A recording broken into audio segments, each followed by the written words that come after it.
இயேசு உங்களை நேசிக்கிறார். பிரியமானவர்களே, இந்த நாள் ஆண்டவர் நம்மளோடு பேசும்படியாய் வேதத்திலிருந்து ஒரு வசனத்தை கூட வாசித்து இதன் வழியாய் ஆண்டவர் நம்மளோடு பேசுகிற நாம் அறிந்து கொள்ளக்கூடிய சில காரியங்கள் ஆண்டவர் நம்மளோடு இடைபடுவாராக.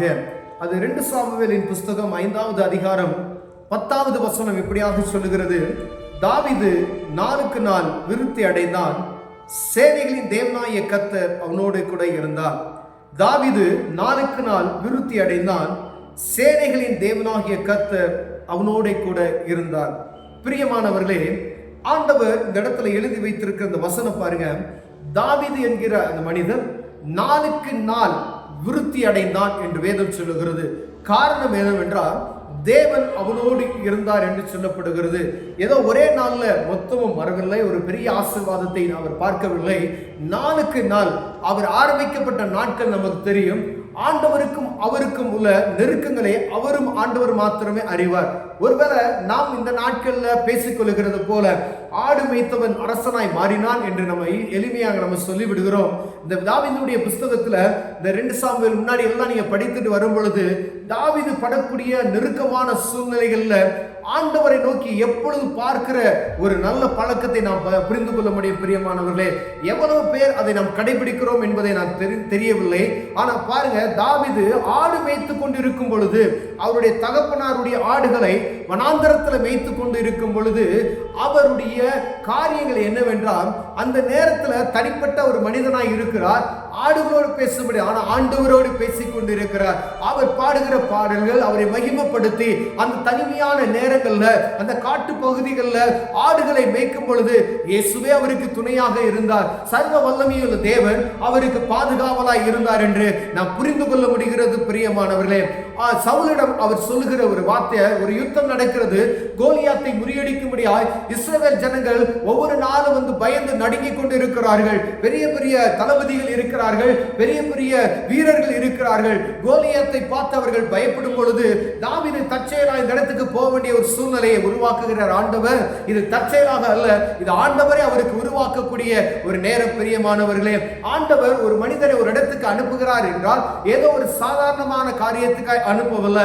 ஆண்டவர் இவ்வளவு நாள் அவனோடு பேசினதுக்கு ஒரு முகாந்தரம் உண்டு என்பதற்காக அந்த போர்க்களத்துக்கு அவரை அனுப்புகிறதுக்கு தகப்பனார் மூலமாக ஏவி அவன் சகோதரர்களை விசாரிக்கும்படியாக அனுப்புகிறதை நாம் பார்க்க முடிகிறது. பிரியமானவர்களே, சவுலிடம் தாவீது சொல்லக்கூடிய ஒரு அறிக்கை, ஆண்டவர் அந்த பெலிஸ்தனை பார்த்து நீங்கள் பயப்பட வேண்டாம், அவன் பெரிய ஒரு, உங்களுக்கு வேணா பார்வையா தெரியல, எனக்கு அவன் ஒரு சாதாரண மனிதன் தான். ஒருவேளை நான் வனாந்தரத்தில் ஆடுகளை மேய்க்கும் பொழுது ஒரு கரடி வந்தது, அந்த கரடியை ஒரு ஆட்டுக்குட்டியை போல கிழித்து போட்டேன். ஒரு சிங்கம் வந்தது, ஒரு சிங்கத்தையும் ஒரு ஆட்டுக்குட்டியை போல நான் கிழித்து போட்டேன். அவைகளை ஒன்றை போல இவன் இருப்பான் என்று சொல்லி அவன் சொல்லுகிறதை, அறிக்கையிடுகிறதை நாம் பார்க்க முடிகிறது. பிரியமானவர்களே, அப்படியானால் ஒரு சிங்கத்தை அவன் ஆடு போல கிழிப்பதற்கு அவனுக்கு தேவன் பலத்தை கொடுப்பாரானால் அவனோடு ஆண்டவர் எப்படி உறவாடி இருப்பார் என்பதை நாம் புரிந்து கொள்ளும்படி அழைக்கப்படுகிற பிரியமானவரே, நம்முடைய ஒவ்வொரு நாள் செலவழிப்பு தேவ சமூகத்தில் எவ்வளவு நேரம் செலவு பண்ணுகிறோம் அப்படின்றதுதான். ஒருவேளை நம்ம 5 நிமிஷம் ஜெபம் பண்றோம், 10 நிமிஷம் ஜெபம் பண்றோம், 5 நிமிஷம் பைபிள் வாசிக்கிறோம், அப்படிதான் அல்ல. தாவீது பாருங்க, காலையிலிருந்து சாயந்தரம் எல்லா நேரங்களிலும் ஆண்டவரோடு பேசுகிற ஒரு அனுபவம், மாலை நேரமான ஆண்டவரோடு பேசுகிற அனுபவம், எல்லா நேரங்களும் கர்த்தருக்கு முதலிடம் கொடுக்கிற மனிதனாய் இருக்கிறதை நாம் வேதத்தின் மூலமாக அறிந்து கொள்ள முடிகிறது. பிரியமானவர்களே, அவருக்கு அநேக நெருக்கடிகள் வருகிறது. ஒவ்வொரு சவுல் துரத்தும் பொழுது பாருங்க, ஆண்டவர் சமூகத்தில் கேட்கிறார். அவருக்கு ஒரு ஆசாரியர்களை கனப்படுத்துகிற ஒரு நல்ல மனிதனாய் காணப்பட்டார். பிரியமானவரே, இந்த ஆசாரியரை வைத்து ஆண்டவர் சமூகத்தில் இதை கேளு, ஆண்டவரே இதை நான் செய்யலாமா, இதை செய்யலாமா, இந்த இடத்துக்கு நான் யுத்தத்துக்கு போகலாமா, போகக்கூடாதா, இவர்கள் நான் மேற்கொள்ளுவேனா என்று ஒவ்வொரு காரியத்தையும் தேவ சமூகத்தில் கேட்கிறார். அப்படி கேட்டு கேட்டு கேட்டு தேவனுக்கும் அவருக்கும் உள்ள நெருக்கம் அதிகமாக இருக்கிறது. அவர் உலகப்பிரமான காரியத்தை ஜெயிப்பதற்கு ஆண்டவர் அவருக்கும் உள்ள நெருக்கம் அதிகமாக இருக்கிறது. பிரியமானவர், எந்த ஒரு காரியமாக இருந்தாலும் அவர் தேவ சமூகத்தில் போய், ஆண்டவரே இதை நான் போவேனா, நான் இதை ஜெயிச்சிருவேனா, இந்த காரியத்தை நான் செய்யலாமா என்று தேவ சமூகத்தில் ஒரு உத்தரவை பெற்றுக்கொண்டு அவர் கடந்து செல்கிறது நாம் பார்க்க முடிகிறது. பிரியமானவரே, அப்படிதான் ஒவ்வொரு காரியத்தை அவர் செய்கிறார். ஏதோ ஒரு நாள்ல அவர் பெரிய மனிதனாய் மாறவில்லை, இல்ல ஆண்டவர் அபிஷேகம் பண்ணினதுக்கு அப்புறம் அவர் இப்படிப்பட்டதான சூழ்நிலைக்கு வரவில்லை. ஒவ்வொரு நாளும் அவரோடு தேவனோடு அவர் செலவு பண்ணுகிற நேரங்கள் அதிகமாக இருந்ததை நாம் புரிந்து கொள்ள முடிகிறது.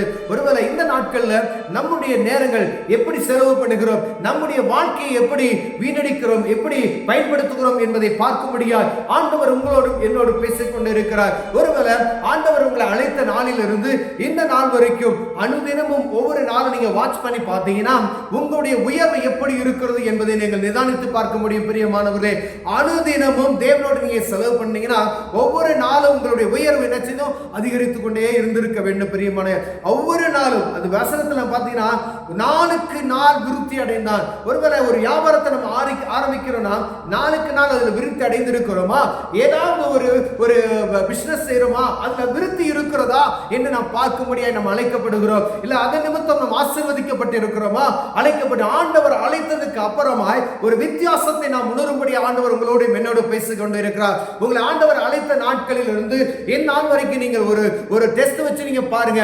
ஆண்டவர் அழைத்த அழைப்பு நாட்கள் இருந்து இந்நாள் வரைக்கும் உங்களை ஆண்டவர் எவ்வளவு மேன்மைப்படுத்தி வைத்திருக்கிறார் என்பதை, குப்பையில் இருந்த நம்மை ஆண்டவர் தூக்கி வைத்திருக்கிறதுக்கு ஒரு காரணம் அவரோடு நாம் செலவு பண்ணுகிற நேரத்தை நிமித்தமாவே, அவருக்கு பயப்படுகிற பயத்து நிமித்தமாவே ஆண்டவர் எங்களையும் உங்களையும் ஆண்டவர் ஆசீர்வதித்திருக்கிறார். பிரியமானவர்களே, இந்த தாவீது நாளுக்கு நாள் விருத்தடைந்தது காரணம் என்னவென்றால் அவர் ஒவ்வொரு நாளும் கர்த்தருக்கு கொடுக்க வேண்டிய நேரத்தை சரியாய் கொடுத்தார். இரண்டாவது பாருங்க, அந்த வசனத்துல தேவனாகிய கர்த்தர் அவனோடு இருந்தார். அங்க எங்க போனாலும், யுத்தத்துக்கு போனால் ஆண்டவர் அவனோடு கூட இருப்பார். ஆலோசனை ஆண்டவர் கொடுத்துக் கொண்டே இருப்பார். அவர் தவறு செய்தால் ஆலோசனை உடனே ஆண்டவர் என்ன செய்ய, ஊழியக்காரர் அனுப்பி நீ தவறு செய்து விட்டாய், உடனே அவர் போய் தேவ சமூகத்தில் மன்னிப்பு கேட்கிற ஒரு சூழ்நிலை உண்டாகிறது. அவர் உடனே மன்னிப்பு கேட்கக்கூடிய மனநிலைமைக்கு அவர் மாறுகிறதை நாம் பார்க்க முடிகிறது. பிரியமானவரே, ஒரு தனிப்பட்ட மனிதனை ஆண்டவர் நாளுக்கு நாள் உயர்த்துகிறது. பாருங்க, ராஜ்யபாரத்தை நிலைக்க செய்தார். அவர் எல்லா பட்டணங்களையும் சுதந்திரித்துக் கொண்டார். இஸ்ரவேலுக்கு விரோதமாய் இருந்த சகல பட்டணங்களை அவர் சுதந்திரித்துக் கொண்டார். இஸ்ரவேலுக்கு விரோதமாய் பெலிஸ்தர்கள் மூலம் நிர்மூலமாக்கினார். சில ஆட்களை அவர்கள் கொள்ளையடித்துக் கொண்டு வந்து அவருடைய நாட்டிற்கு வேலைக்காரர்களை வைத்துக் கொண்டால் பகுதி கட்டுகிறவர்களாய் வைத்துக் கொண்டு நம் வேதத்தில் நாம் வாசிக்க முடிகிறது. பிரியமானவர்களே, அப்படியானால் நாம் இந்த நாள்ல என்னோட ஆண்டவர் இருக்கிறாரா, உங்களோட ஆண்டவர் இருக்கிறாரா, நீங்க செய்கிற வியாபாரத்துல ஆண்டவர் இருக்கிறாரா, அனுதினமும் தேவன் நீங்க கடந்து செல்கிற பாதையில ஆண்டவர் இருக்கிறாரா என்பதை ஆண்டவர் உணர்த்தும்படியாய் இந்த நாள் உங்களோடு என்னோடு பேசிக் கொண்டிருக்கிறார். பிரியமானவர்களே, ஒருவேளை நீங்க இன்னைக்கு அனலைஸ் பண்ணி பார்ப்பீர்கள் ஆனால் நாளுக்கு நாள் நான் விருத்தி அடைந்திருக்கிறேனா அப்படி என்று நீங்க பார்த்தீர்கள் ஆனால் ஆண்டவர் உங்களோடு நான் பேசிக்கொண்டு, ஒருவேளை அதுல குறைச்சல் உண்டு என்று நீங்க காணப்பட்டால் தேவ சமூகத்தினால நீங்க போங்க.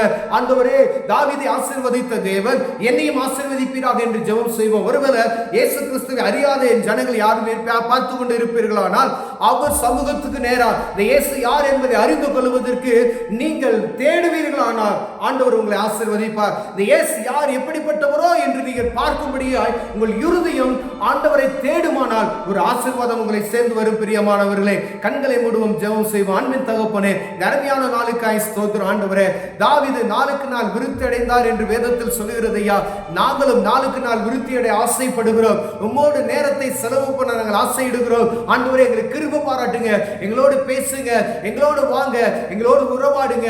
இயேசுவின் நாமத்தில் ஜெபிக்கிறோம் ஜீவனுள்ள நல்ல பிதாவே, ஆமென், ஆமென்.